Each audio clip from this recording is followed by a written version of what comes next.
Welcome back, all my aspiring mathematicians. Today I'm going to dive into some geometry with you, and I am going to discuss the unit of congruence. And in that unit, I'm going to show you how to write a proof using one of the 5 congruence criteria that you can use to prove that two triangles are congruent. In this lesson, I'm going to focus on the congruence criteria of ASA. So what is ASA?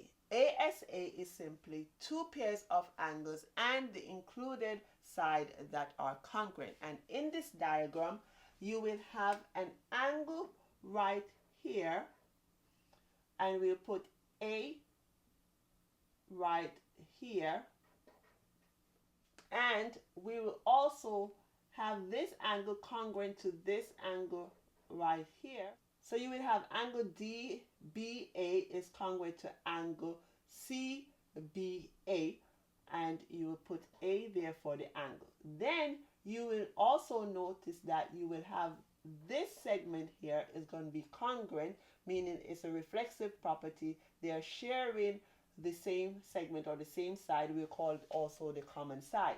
And then you will have another angle right here. Angle BAD is congruent to angle BAC, and you will denote that with two arcs as opposed to one arc over here. So this is your side and this is your angle. Angle and side. So ASA. That is simply what ASA means. So now when you are given certain sentence or statement and you are asked to prove that two triangles are congruent using ASA, you must have it in this format where you will have an angle followed by a side followed by another angle, and it must come in this area. You cannot put your side over here and say segment BC is congruent to segment BD. Then that would not work for ASA. You can't do that. So just be mindful. It must flow ASA. Cannot go any other way. So you cannot have this segment congruent to this segment and tell me, oh, ASA and jump this angle here. It must be together or side by side. So I just want to point that out to you. I also want to remind you that there are a couple of things that you usually look for when you are trying to write a congruence proof for a particular math problem. You have to look if there is a set of what we call vertical angles, and we know vertical angles are congruent. You also have to look to see if there is a common side, or what we call a reflexive property. So in this case, segment BA would act as a common side here. And what does that mean? That simply means that segment BA is being used by triangle BAD and also by triangle BAC. So once you are able to identify that, then you know that is what we will call a reflexive property or a common side. Now I will dive right into an example of how to write a proof. And when you are writing a proof, you have to set up a statement and a reason column. So let's get right into our first example. Normally, when you are given a math problem to write a proof, there are certain things that is stated to you, and that is the given, and then you are asked to prove something. And because of that, you have to have your statement and reason column, and whatever you are writing in your reason, it must coincide with something in the diagram that you can pull from that diagram to show that that is a fact, or that is indeed proof that you can use to say that these two triangles are congruent by whatever congruence criteria that you're using. First, we are going to set up our statement and our reason column. And then we always write the given first. The given states that M is the midpoint of HP. So you have HP here, segment HP, it is M is the midpoint of that, and then angle H is congruent to angle P. All right, so let's write our given first. So 1, M is the am abbreviating now of segment HP, and that is your given. The next thing you're going to write is that angle H is congruent to angle P. They could have even stated it a different way in terms of the angles. They could have stated angle GHP is congruent to, say, angle HPR. They could have stated it that way. It is fine. So, but I just want to show you that there are two ways of writing one. An angle is congruent to another. So you can use the three letters that makes up that particular angle, or you can just simply use the one letter. So this is our given also. Now this given, you can tell, is simply going to be an angle. So I can off the top write an A here and put that there. So I need to denote that also on my diagram. So angle H is congruent to angle P, and I'm going to put an A right there. Then, based on the given, M is the midpoint of HP. Once you see anything saying that it is a midpoint of a segment, that is simply telling you that it cuts that segment in half. It's a midpoint. So therefore, because M is the midpoint of segment HP, HM is going to be congruent to MP.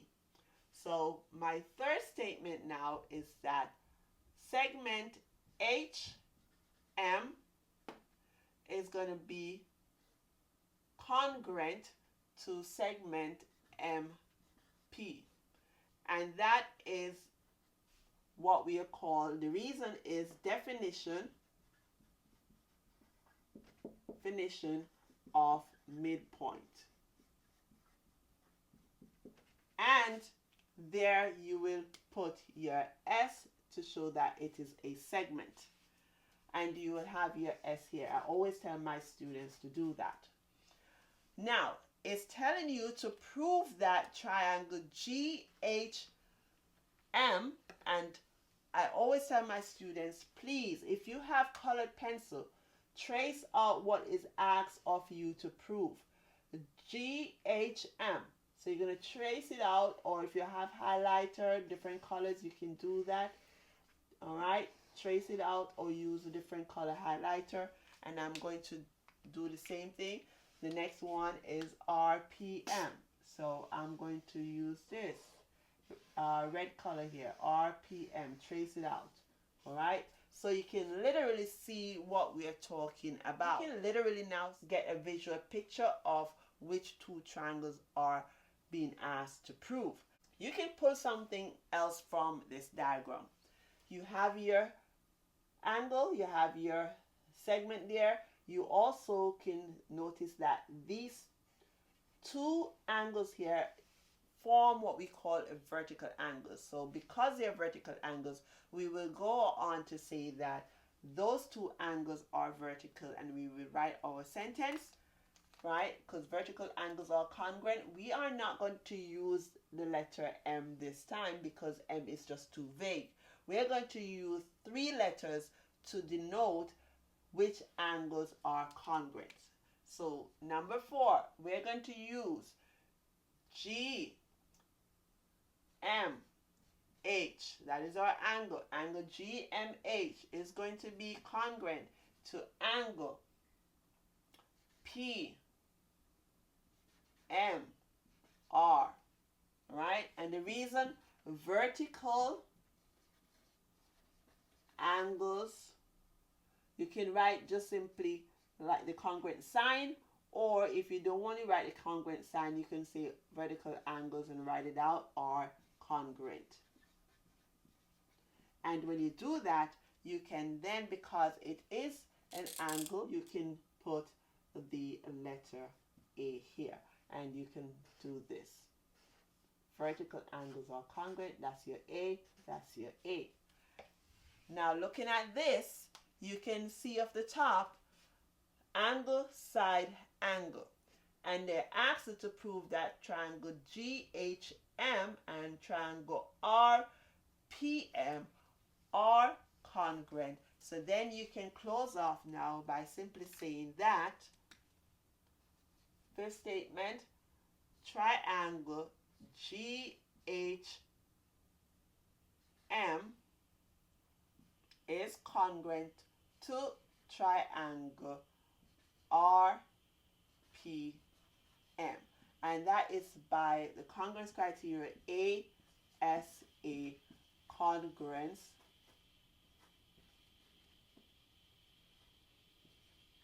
criteria.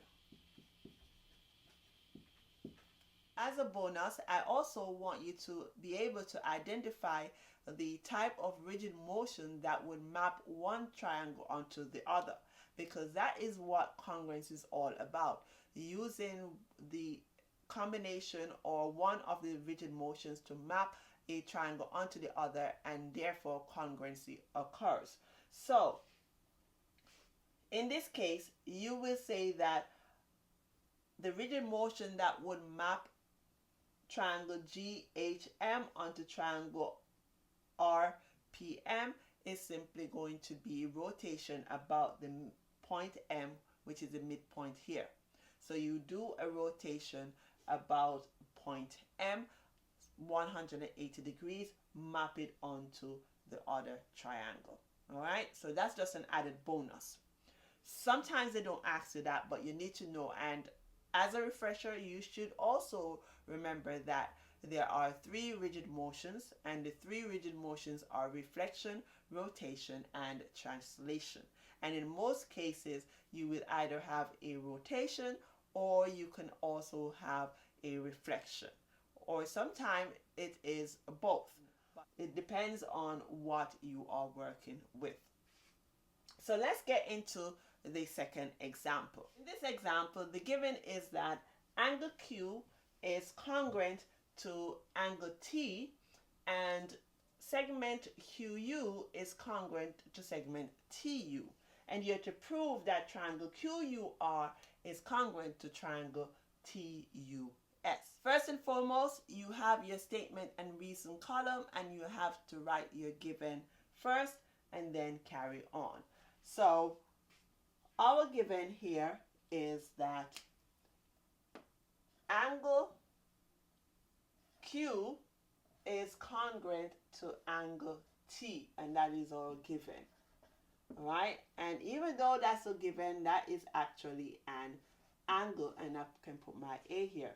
So angle Q, this angle right here, is going to be congruent to angle T. You can put your A there, as I always tell my students. It also states that segment QU is congruent to segment TU, and you can put your mark there and put S. So next, you need to write that down also. So number 2 is segment QU is congruent to segment TU, and that is also another given, but this case is a segment. All right, so you have A and you have an S. Normally, you need 3 things to denote when you're proving that triangles are congruent, except for HL is obviously just 2 letters, is the H and the L.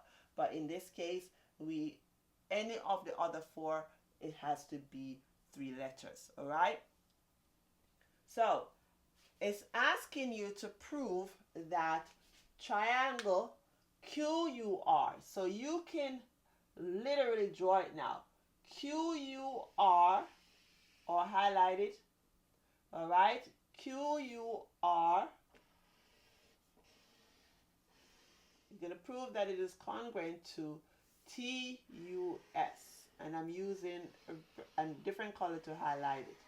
All right, to show the differentiation here that we are dealing with. So we want to prove that this triangle is congruent to this triangle. Now, you should be able to identify something else. And that is one of the 2 things that I told you about at the beginning of the lesson that you have to look out for when you are proving that 2 triangles are congruent and you're writing a proof.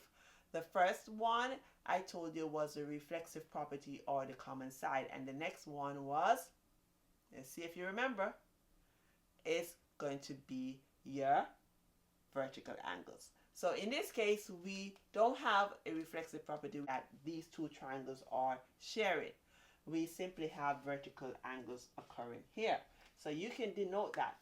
This is the vertical angle, and I'm using two arcs in this case. And you put your A right here. So now you're going to write that out and write that in a sentence for your proof. So now you're going to write number 3. Third statement is that, and we're going to use 3 letters now. We cannot use just U. Please don't make that mistake. So we are going to say angle TUS is congruent, all right, to angle QUR. And that reason is vertical angles are congruent. Now, some people may write this vertical angles are congruent. They may write it like that. It is fine. Either one. As long as you're able to pull something from the diagram, and you will simply now write an A. Alright? For your vertical angles are congruent. You either write it this way or you write it this way. Then, now you have ASA and you have ASA. Okay? So they are coming side by side in alignment. So now you can simply say triangle QUR is congruent to triangle TUS. And this is by ASA congruence criteria. But I should tell you, you can go back and watch my other video. So now, ASA is also an extension of AAS, or vice versa. Because if you have two angles in a triangle that are congruent to the two angles in the other triangle, then evidently the third angle is also going to be congruent to that third angle in the other triangle. So if we denote this on here and we say that this third angle here is going to be congruent to this third angle here, then we can say that we have an AAS going on here, and the triangle, that's another extension there, because it can be congruent by AAS if we spoke about this angle. But I just wanted to show you that ASA is also an extension of AAS. So please remember that. Now, another thing I want to suggest to you is that looking at this, there's no reflexive property that is occurring here. One thing I must say, because some students may want to give me this as your vertical angle and this as your vertical angle. No, that's why I tell you, highlight or mark around the triangle that they're asking you to prove, because once you do that, you're able to see visually which two triangles they're trying to prove and see where the connection is. All right. Now, as a bonus, I'm going to discuss the rigid motion that is mapping this triangle onto the other. So if you have a segment bisector here of SR going through U, right, then having that line would simply, and I'm going to draw that line so you can visually see what I'm talking about. Okay, so if you have that line here, then you can see that you can do a reflection over the segment bisector of segment SR, and that would map the triangle QUR onto triangle TUS. All right, so just remember that. And once again, rigid motion maps a triangle onto another triangle, and in this case, It is a reflection over the perpendicular bisector, you say, of segment SR.